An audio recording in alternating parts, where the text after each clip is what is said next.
සුබම සුබ උදෑසනක් වේවා මගේ ආදරණීය යාළුවෝ හැමෝටම.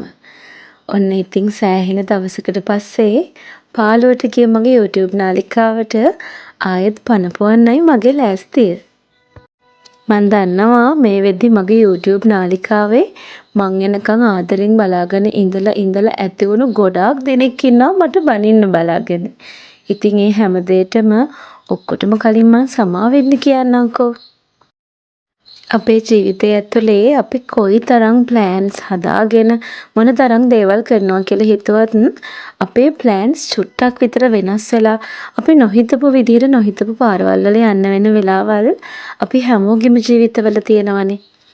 ඉතින් සමහර විට ඒ ගෙවෙන කාල සීමාව ගෙවෙන්නේ අපේ ජීවිතේ වටින දෙයක් ලබා ගන්න වෙන්න පුළුවන්. එහෙම නැත්නම් නොහිතන විදිහේ කරදර නිසා වෙන්න පුළුවන්.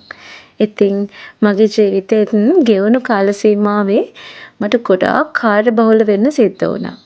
ඉතින් ඒ ගෙවුණු කාල සීමාව නම් මං ගත කරේ මගේ ජීවිතේට මං ආසාවෙන් හිටපු දේවල් ටිකක් ළඟා කරගන්න කියලා කිව්වොත් මං හිතන්නේ මං හරි. ඉතින් ඒ දේවල් මොනවාද කියලා හෙමින් සිර ඕගොල්ලන්ට කියන්නම්කෝ. මගේ වීඩියෝ වල ගොඩක් දෙනෙක් හරි ආසාවෙන් බලන තැනක්නේ මම මේ පෙන්නන්නේ. ඒ තමයි මගේ ගෙවත්තේ ඉස්සරහ කොටසේ තියෙන රූස්ස ගස් යාය. මේ දවස්වල යාලා කොළ එහෙම අලුත් කරගෙන අවුරුද්දට ලෑස්ති වෙන ගමන් තමයි ඉන්නේ. අද මම ඔයාලව බලන්න ආවේ මගේ සතියේ දවසක සාමාන්‍ය උදේවරුවක. ඉතින් උදෙන්ම නැගිටලා කුස්සිය පැත්තට චුට්ටි රවුමක් දාලා ආයෙත් ඉස්සරහට ගිහිල්ලා චුට්ටක් වටපිටාව බලලා මම දැන් මේ ලෑස්ති වෙන්නේ ඉක්මනින් කෑම හදාගන්න. මම දන්නවා මගේ යාළුවෝ හරිම ආසාවෙන් තමයි මං උයන වීඩියෝ බැලුවේ.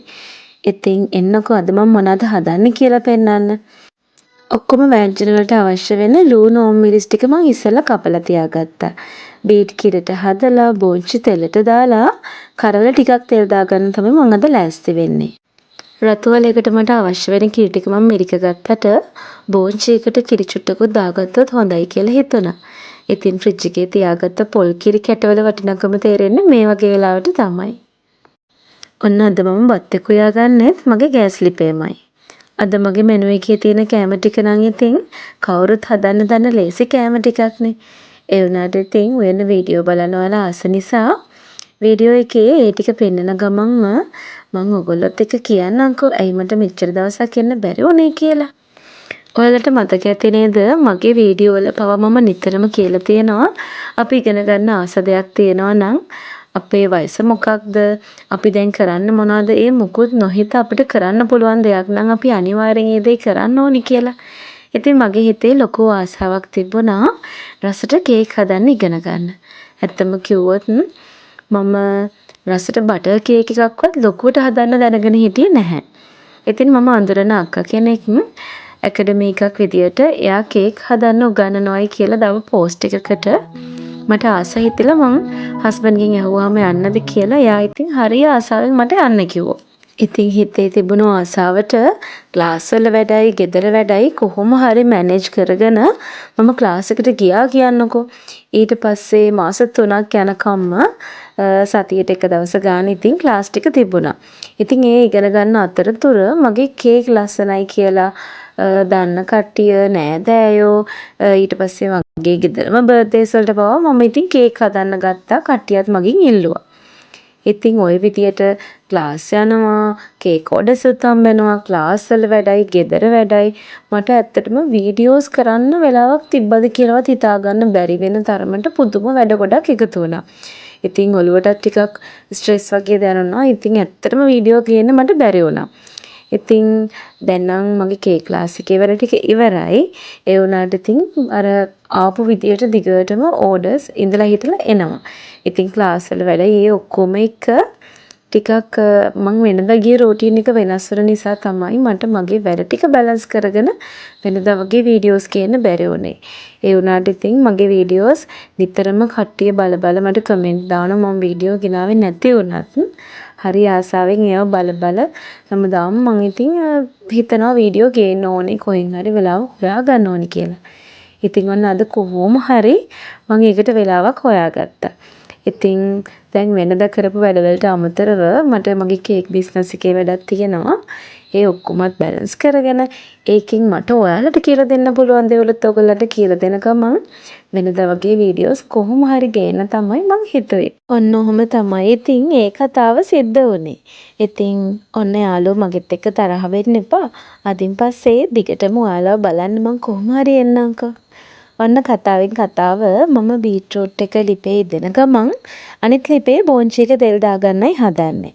ඉතින් අද මම බෝංචි එක තෙලටම තමයි හදාගන්න හිතුවේ. ඉතින් මේකට මම කහ විතරයි එකතු කරන්නේ, මිරිස් කුඩු පොඩ්ඩක්වත් දාන්නේ නැහැ. ඒකෙන් අපිට බෝංචි එකේ ලස්සන කොළ පාට තියාගන්න පුළුවන් වෙනවා. ඇත්තම කිව්වොත් ගෝල්ඩන් යෙලෝ එකක් වගේ මේකට හම්බ වෙනවා. ඔන්න අනිත් ලිපේ බීට් එක හොඳට ඉදෙන ගමන් තියෙන්නේ. මගේ බීට් එකට මම මිරිස් කුඩුයි 3-5 කුඩුයි විතරයි එකතු කරේ. YouTube වීඩියෝ එකක මම දැක්කා බීට් වෙන වෙලාවට කහ දැම්මහම අර ලස්සන රතු පාට නැති වෙනවා කියලා. ඒ කතාව ඇත්තම තමයි. මම දැන් බීට් ඇති දාන්නේ මිරිස් කුඩු විතරයි. හොඳට උණු වතුරෙන් සෝදාගත්ත කලවල ටික මම දැන් කිරට හොද්දක් වගේ හදාගන්නයි ලෑස්ති වෙන්නේ. ඉතින් මම මේකට පොල් කිරි කැටේ මුලින් දාලා මදි පාඩුවට පොල් කිරි දාගන්නවා. ගොඩාක් දෙනෙක් මගෙන් අහනවා මේ පොල් කිරි කැටේ ක්‍රමය සාර්ථකද කියලා. ඔයාලට කියන්න. ඔයාලා එක සතියක් මේ දේ කරලා බලන්නකෝ. ඔයා වැඩට යන කෙනෙක් නම් මං කියන්නේ වැඩට නොගිහින් ගෘහණියක් වුණත් ඔයාට මේ ක්‍රමේ හරි පහසුයි. ඒ කියන්නේ මෙහෙම අපි කැටයක් වගේ හැදුවයි කියලා පොල් කිරිවල තියෙන ෆ්‍රෙෂ් ගතිය අඩු වෙන්නවත් කිසිම දෙයක් වෙන්නේ නැහැ. අපි පොල් කිරි හදලා ගන්නවා වගේ හරිම පහසුවෙන් මේ වැඩෙන් අපිට කරගන්න පුළුවන්. සතියකට වගේ අවශ්‍ය වෙන පොල් ටික එකවර ගාලා කිරි ටික අරගෙන මෙහෙම කැට හදලා තියාගත්තාම ඔයාට හරි ඉක්මනට හොයාගන්න පුළුවන් වෙනවා. මං හිතුවා පොඩි පිපිඤ්ඤ සලාදෙකුත් හදාගත්තොත් හොඳයි කියලා. ගොඩක් වෙලාවට මම මගේ දවල් කෑම වේල මොකක් වුණත් මේ විදිහට අමුවට සලාදයක් හදාගන්න හරි කැමතියි. ඉතින් මදුණන් ඉස්සර හරි ආසාවෙන් හිටියේ නෑ මේක කන්න. ඒ වුණාට දැන් ඉතින් මම හදලාම යන් තාස වෙලයි තියෙන්නේ. පිපිඤ්ඤ වගේ දෙයක් ඉතින් මෙහෙම නිකන් කන්න පුළුවන් වුණත් හොඳයිනේ. ඇඟට කිසිම අගුණයක් නැති, ඇඟ නිවෙන හොඳ කෑමක් නිසා නිතරම කෑම වේලට එකතු කරගන්න පුළුවන් නම් මං හිතන්නේ ගොඩක් වටිනවා මේක.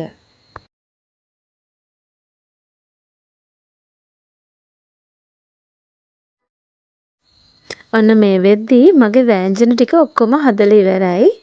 මේ තියෙන්නේ රසම රසට ලස්සන කොළ පාට හදාගත්ත බෝංචි. පේනවා නේද බීට් එකත් රතුම රතු පාටට ලස්සනට තියෙන විදිය.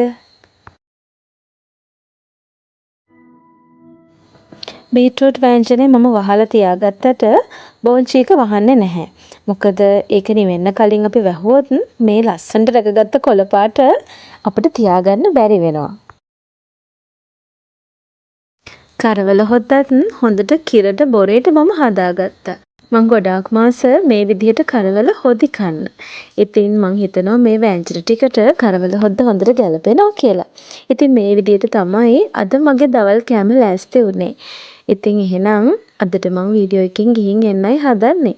ආයෙත් දවසක පොරොන්දු වුණු විදිහටම ඉක්මනින් ඔයාලා බලන්න එනකම් හැමෝම පරිස්සමින් ඉන්න. ඔයාලා හැමෝටම තෙරුවන් සරණයි.